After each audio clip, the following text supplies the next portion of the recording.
Good morning. Good to see everybody's here. Everybody's out there. Doesn't matter how many of us there are, how few of us that we are. God is here, and I pray that as you're home this morning as well, God's presence isn't just above us and around us. God's presence is within us. So this morning, just get in God's presence and enjoy who He is.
presence go before you and behind you and beside you, all around you, everything you is with you, is with you.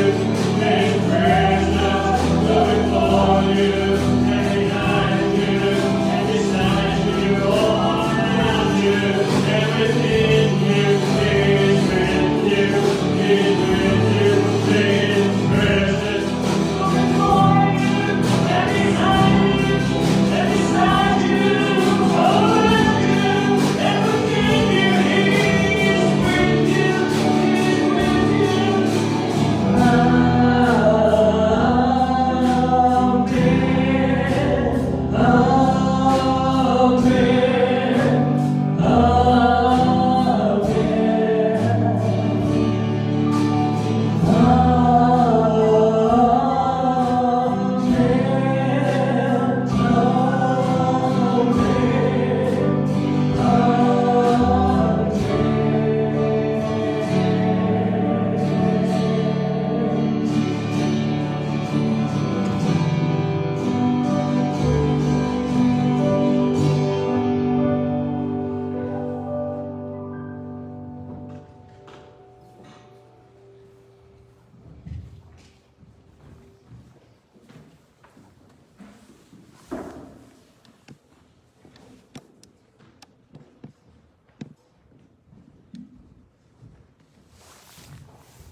I have felt so at peace since the election. Just a wonderful time in my relationship with God. I have felt rested in my spirit, knowing that the God that I serve knows exactly what is going on. My goodness. God knows, folks. The scripture said that God knows our thoughts afar off. It said he knows the end from the beginning.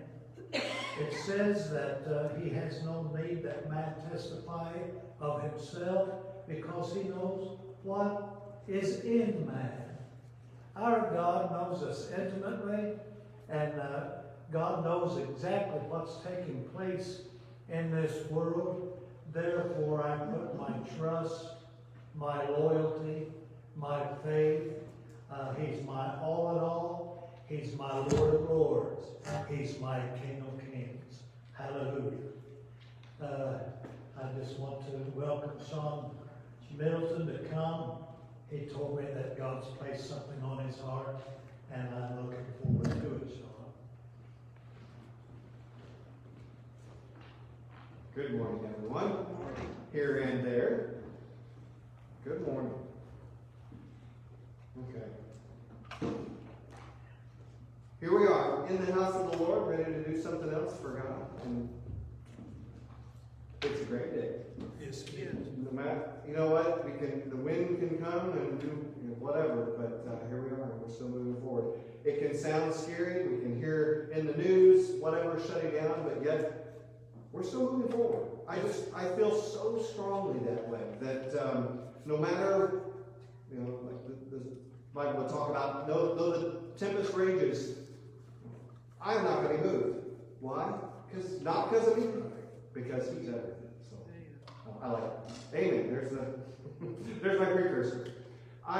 You know what? Along those lines, that kind of goes along maybe with what this topic or this message is going to be about. But I feel very passionately about this discussion, and I'll give you as much colorful detail as I can.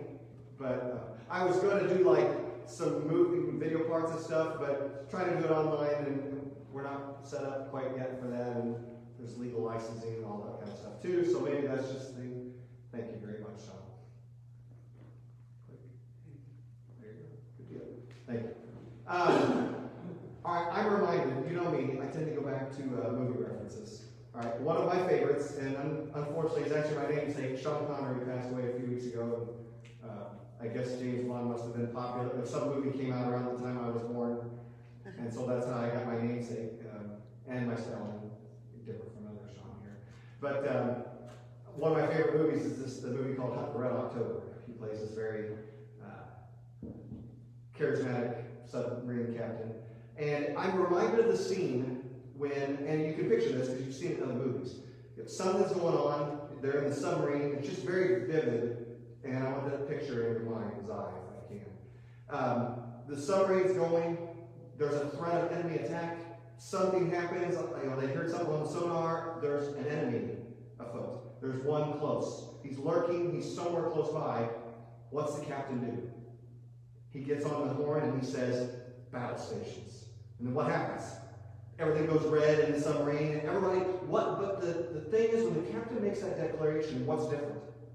Everybody changes. Everybody knows the fight's on, the enemy's present, and it's not business as usual anymore. Battle stations. Man your posts. We're going after the enemy. We're standing on guard, and we're not going to sit by idly. Folks, this morning it's time for battle stations. I'm going to give you that a little bit this morning, okay? We're going to talk about Christian battle tactics. That's my, if I give you a title, a theme, something like that. So, if we're going to do anything in this discussion and do it justice, obviously we have to know our enemy. And that's the greatest battle planners and even leaders after the years and it's kind of interesting to study that if that's your thing. But it is interesting to learn how the past captains were able to do the amazing and impossible when the odds were stacked against them. Like, how do they do that? Tactics. It's always a tactic. How can you win with fewer people? How was Gideon able to take over or circumvent the enemy when he had 300 and they had thousands? Well, God was on their side. But tactics, again, tactics. And I want to get that in your mind's eye this morning for those here and out there as well, because we are in a battle. And I made a note about this. You know, I obviously never served, but I commend those that are the veterans among us here and out there because they've done something that I've never done. I can't imagine, and you can watch a movie, but we know movies are dramatized and they don't do it justice. And I've heard from some friends and others that have served, and so that perspective of, I think one of the things that I've learned that the person that's never served doesn't really grasp is that mentality that they always have to be on guard, right? Always watchful, always paying attention to their surroundings because they never know when the enemy's coming. So you may say you're on post, you're on guard, and I'm going to get a chance to catch some sleep. Do soldiers ever really get restful sleep? Why? Because the enemy's lurking. And they have to be on guard. Even if they try to slumber for a moment, that's when the enemy would try to come in against them. And so being in a position of war, meaning we're at battle stations, folks, then things are different. And I think in our Christian life, if we acknowledged or understood the forces coming against us to try to keep us from God's best in our life, the Bible says God wishes that we would prosper and be in health even as our soul prospers. He wants nothing but the best for us. But we have an enemy of our soul that wants nothing more than to destroy us, take us out, and discredit us. And at the very least, take God's effectiveness away from us and Him out of our life. And we've got to be mindful of these things. We've got to be on guard. And I got so many scripture backups to be able to bring this as well. But let's just spend a brief moment. I don't want to give them a ton of time, but it's part of my tactic discussion. We have to talk about our enemy in just a minute. Who is our enemy? Satan. And there's lots of terms we can come up with. We could call him the master of deception. He started out, Adam and Eve. What was his whole mantra? His whole effort? He was trying to deceive. He started from the very beginning.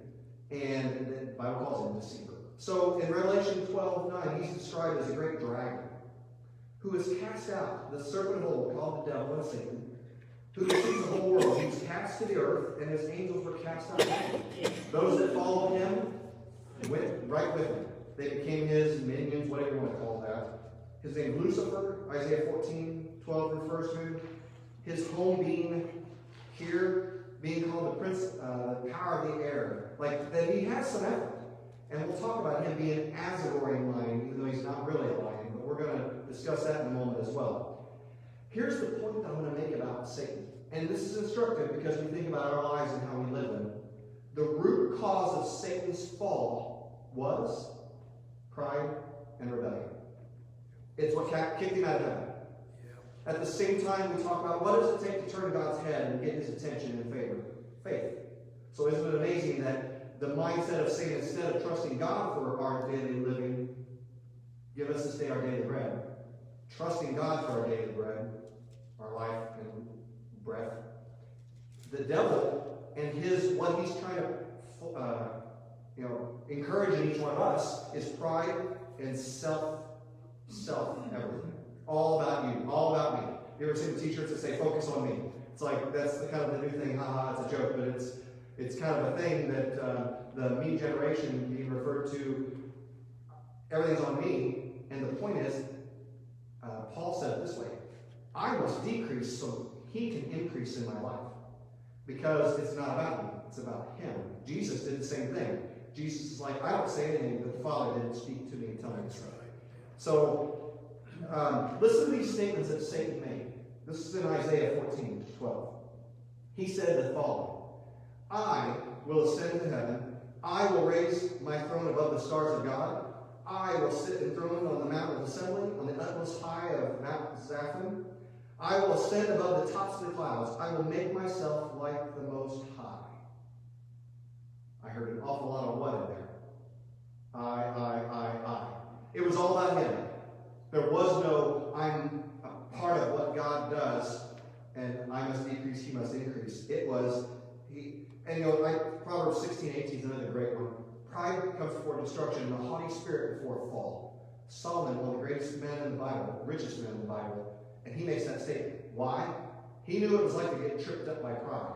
He knew it very well, as a matter of fact. So, I've got a couple things I want to talk about when it comes to tactics and strategy. And a couple of examples, if you will, that sometimes I think a colorful example makes it more vivid in our minds. So I read a really neat interaction. I've never been through this, but I know our kids have to go through active shooter training now. What a scary thing. Who would have thought we'd be doing active shooter training in our schools? Sorry, insert side here, but whatever. All right, so the point is I read a really interesting excerpt about a person who had to go through that in a school environment. And this is instructive because as I'm going to describe her bullets on how she went through the training, I want you to think about it a moment when it comes to our spiritual training and war tactics, if you will. So one thing they taught them. They're learning this training and trying to get them equipped for this. So here's the point. In the active shooter training, they say that they have to pay very close attention. And here's one thing they mentioned. I've been around guns my whole life, but I've been outside. I've never really fired a gun inside. So things are different. But one thing they told everybody, and they actually demonstrated for them so they could see, hear it, experience it, is that a gun being fired in a building where there's walls and dampening is much quieter than most people think it's going to be. So many people, there comes confusion when something like that starts because it doesn't sound like what they think, and it's glorified in movies. It's loud and blasphemous, and it's those kinds of things. So they said you've got to be very diligent to pay attention to what's happening. And so that's one.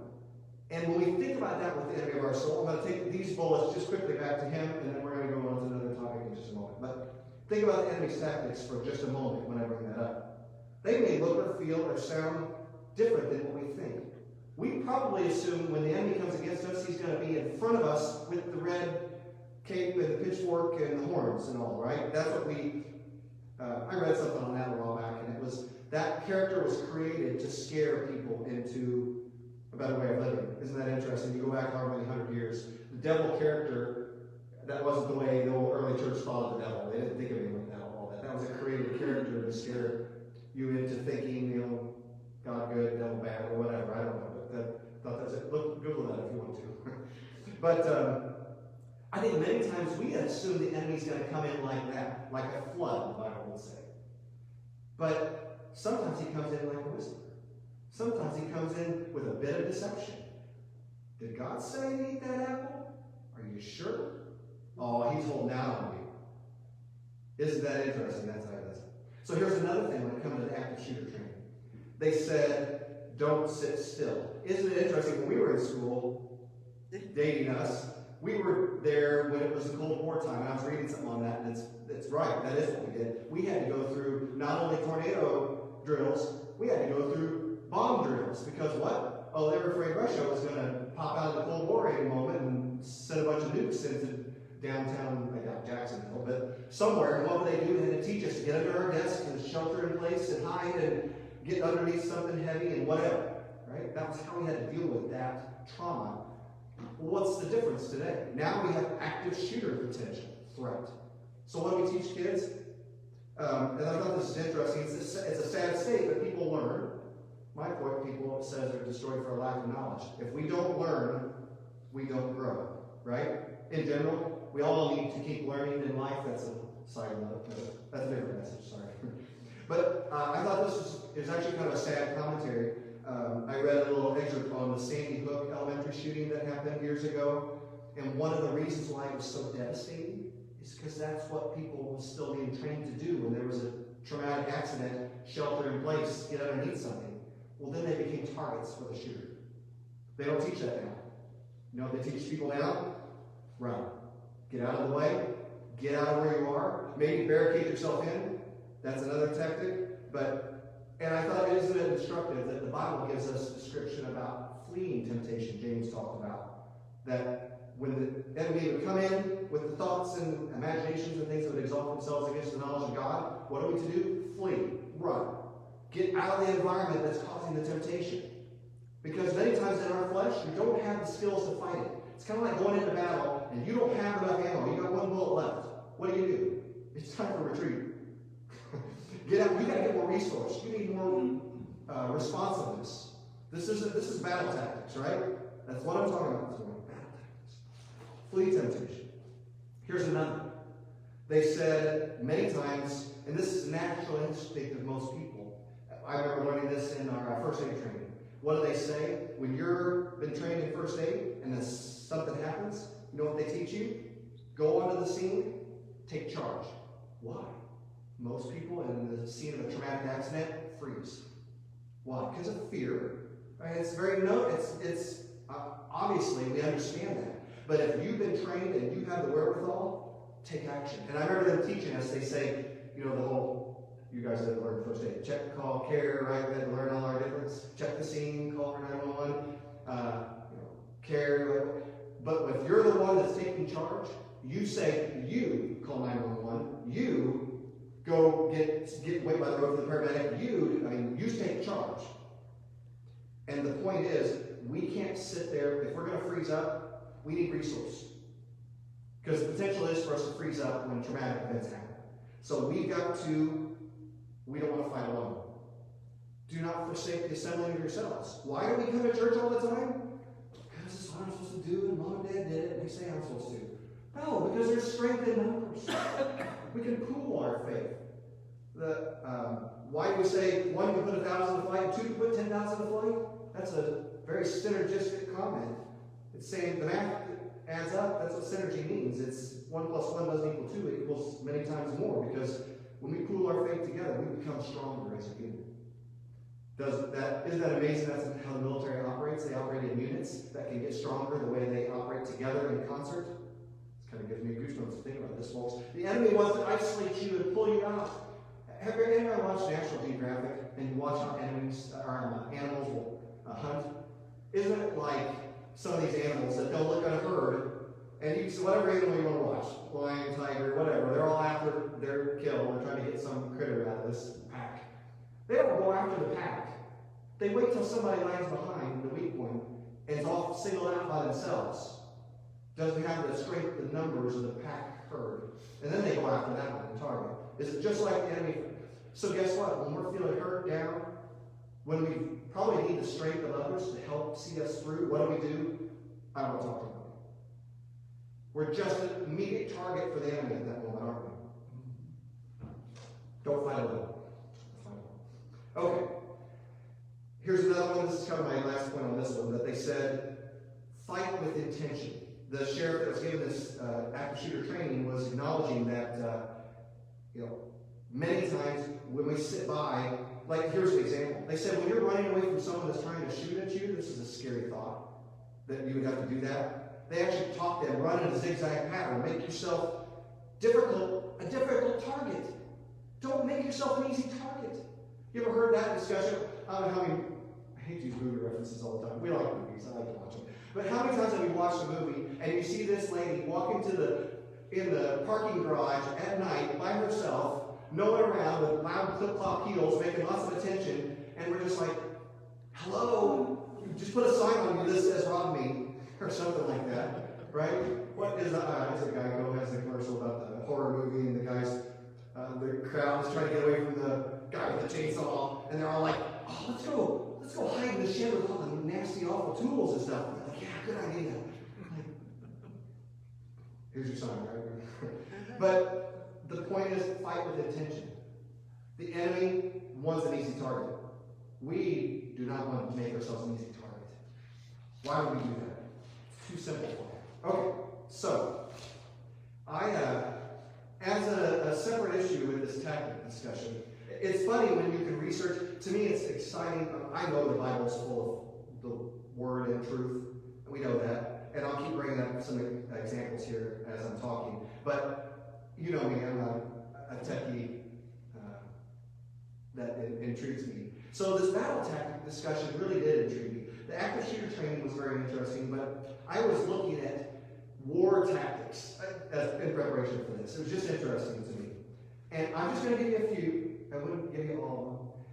But I have a few interesting tactics that leaders have used in actual battles over the years. And it's funny how the phrase that says, if we don't learn from the past, we're guilty to repeat it. I love that. George Santana said that originally. But at the same time, when we are willing to learn, we are teachable, and we don't repeat mistakes. But isn't it amazing? Battle leaders will use the same tactics that former commanders have used, because the current enemy doesn't know what hit them. So sometimes, I know in football, the best coaches out there can read the enemy and bring the right play to bear at the right time. And that's when you see these amazing plays where they break through and there's a glorious touchdown. That's battle tactics. So let's go into battle stations, right? Let's do this. So here's one. Many wars have been fought this way. They call it penetration of the center. And it's pretty much what you can imagine. You've got the enemy flanks and the opposing force coming in, and they literally just come in right down the center and they try to overwhelm. The Bible would say it this way. Many times Satan comes in like a flood in our lives. Have you felt like that, where something is just overwhelming? It's just right dead on, front center. There's no focus on anything else. It's coming right at you in the middle. But you know what that Bible verse says if you finish it? Satan comes in like a flood, but, I love this, the Spirit of the Lord raises up a standard against you. It's going to give you some goosebumps again. Keep going with me. So, evidently, this is one. Adolf Hitler used this attack against the French center at, there's a bunch of these. It's kind of cool. If you're interested in that, I think it's kind of interesting. They did that term where he called it blitzkrieg, where he just came in and hit them so hard, so fast, with a massive force right in the middle, they just got overrun. They just weren't ready. They didn't have their defenses up. Sounds like we need to go back to Galatians 6 and talk about the armor of God and have our breastplate on, our shield of faith, girded up with I can go through all the belt of truth. You want to do that? Anyway, I'm going to keep referencing, and I'm going to keep moving on. This is instructive. I want you to think about battle tactics when you think about the enemy and how he fights you. That's my whole purpose this morning. Okay, here's another one. It's called envelopment of a single flank. It looks like this, and I could probably give you both. Or envelopment of both flanks. What do we say by flank? Well, instead of the enemy coming right on, he sneaks around the side, or both sides. And what do we mean by that? Many times these are the ones where they sneak up on you. And the point is, they're trying to pin the attack by keeping they got some pressure on the front, but they sneak up behind you. And you're not ready for that. Because you were ready up here. You went to church and you had your Bible verse in hand and you were ready, but you weren't ready for that person to gossip to you and take your mind off, your focus off. Now you quit Bible reading and you quit going to church because they got you on the side. They came around. This is also when James talks about temptation, he does a great job of talking about how first you're just enticed, and then when you get enticed and led away by your own lusts and things that would take you away from God, then you get held captive, and then it becomes death to us. Okay, when you think about that from an enemy tactic, that's what happens. He sneaks up on you. You're ready and prepared. You thought you had it all together. But they caught you off guard because they snuck in and flanked you with something that you were ready for. You were weak there. You were strong up here, but you were weak here. Okay? Follow me? Okay. Here's another one. Is this instructive? These are, it's like I said, I want you to think about battle this week. That's what I want you to do. Attack in oblique order. Now, what's this mean? This means the maneuver, again, instead of coming in dead on in the center, or even trying to sneak up on you, the enemy actually attacks your side, but towards the front, and steadily just masses his strength over and over and over in one area until they finally get you to weaken up. He didn't come straight on. It's kind of like you ever seen two people fighting, and once a guy gets a wound on someone, or a boxer, or he's got a hurt side, he'll focus on that area, and he'll just keep jabbing, keep jabbing. And this guy, maybe he's super strong, he's got a way bigger biceps, and he much more strength and stamina, but if the enemy can keep pummeling that one weak side he's got, he gets you down. And this strength and brawn you have is worthless. The enemy does this with fear and doubt. Think about how fear and doubt comes into your life. It starts with something little. You're strong. You've been reading. You've been in the Word. You've been going to church. And yet something keeps coming kneeling. And it just keeps, the force keeps mounting. And we don't do anything to stop that. Then it just takes over. And we don't have, the enemy will then overrun. All these are designed to overrun the Christian or the person trying to stop these attacks. So, interesting, right? Here's another one. I only have a few, so I don't have just a few more, if that's okay. I like this. Is that all right? One is called feigned withdrawal. And it's kind of what you would imagine, fake. They're trying to fake you out. So what happens? The enemy comes in to attack, but then seems to retreat. You think all's good. But the point is, the whole time he was luring you back the way he wanted, so he could sneak up and grab you another way. You know, the Bible talks, it has a story talking about the man that was doing wrong and finally got the negative cleared out. But the Bible talks about his house being swept and garnished, cleared out, and he didn't fill it back up with the things of God and the things that would sustain him. And the enemy came in stronger than he did before, and the end result was worse for that man than it was in the beginning. Meaning, what he had fallen prey to at first and finally got out of it. How many times have you seen somebody that relapsed? They were fighting something addictive, and they finally got out of it and think, I'm all good, and they allowed the old habits. They got sucked into that trap where they found themselves caught off guard, feigned withdrawal. So the enemy seemed to be retreating, so they thought they were good. They let their guard down, and the enemy slipped in. Isn't it amazing that it's easy to allow that if we don't maintain where we're at? We want to maintain our position with God and knowing that what He has with us and for us can make us stronger for the days ahead. I'm reminded of Paul, who talks about this life really is, it's not a sprint, it's a marathon. It means it's going to take steady effort, consistent effort. Slow and steady wins the race. Well, yeah, we could say that. But what Paul's really saying is, I press toward the mark for the prize of the high calling of God in Christ Jesus. It's going to take my consistent effort to keep there and not let myself get caught. Okay. Attacking from a defensive position.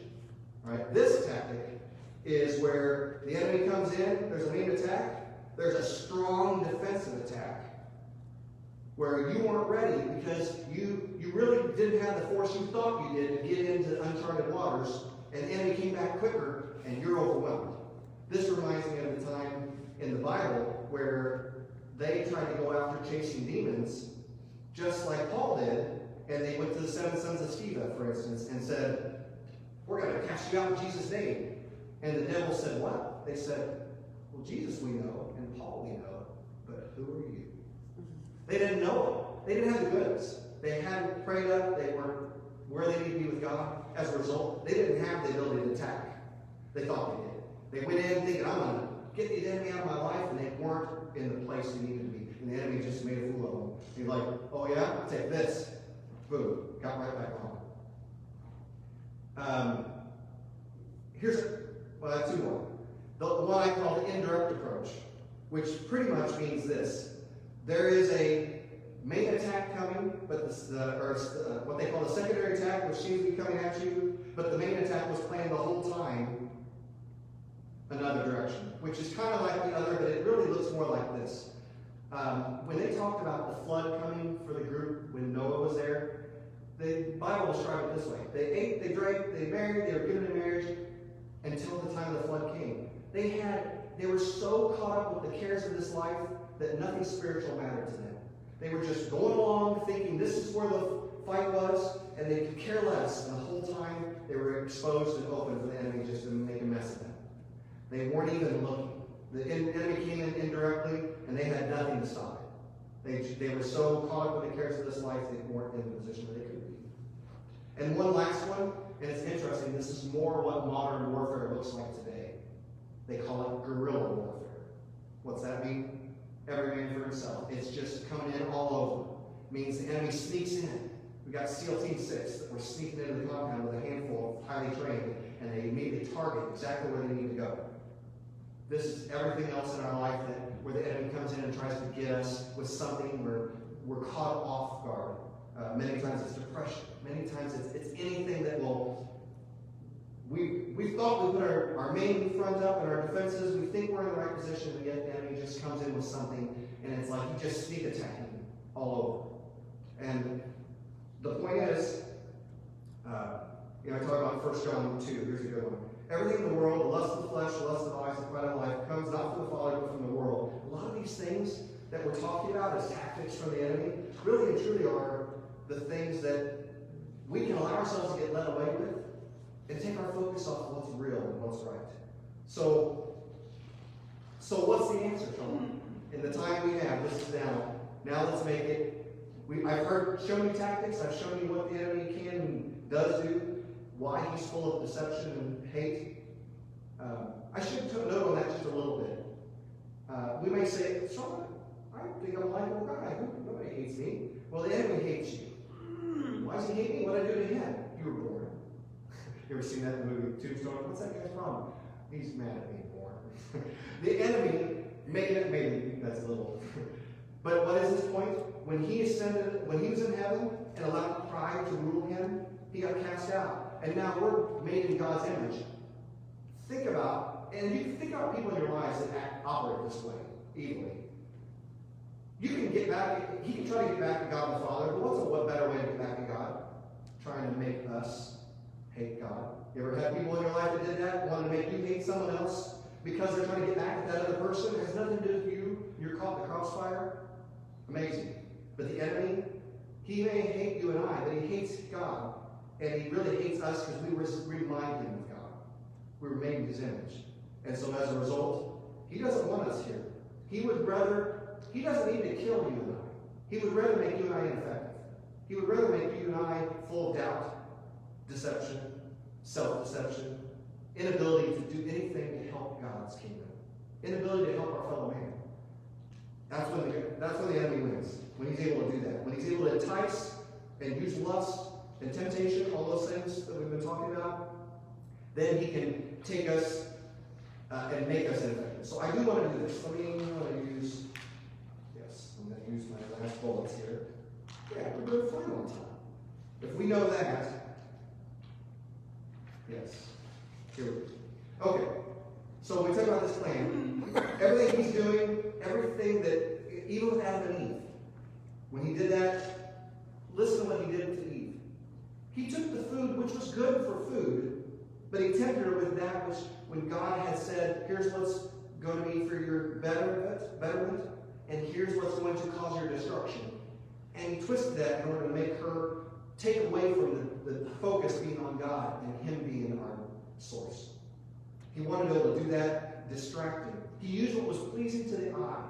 We are caught, James says, when we are ensnared by our lusts, by the things our eyes catch attention to that take us the wrong direction.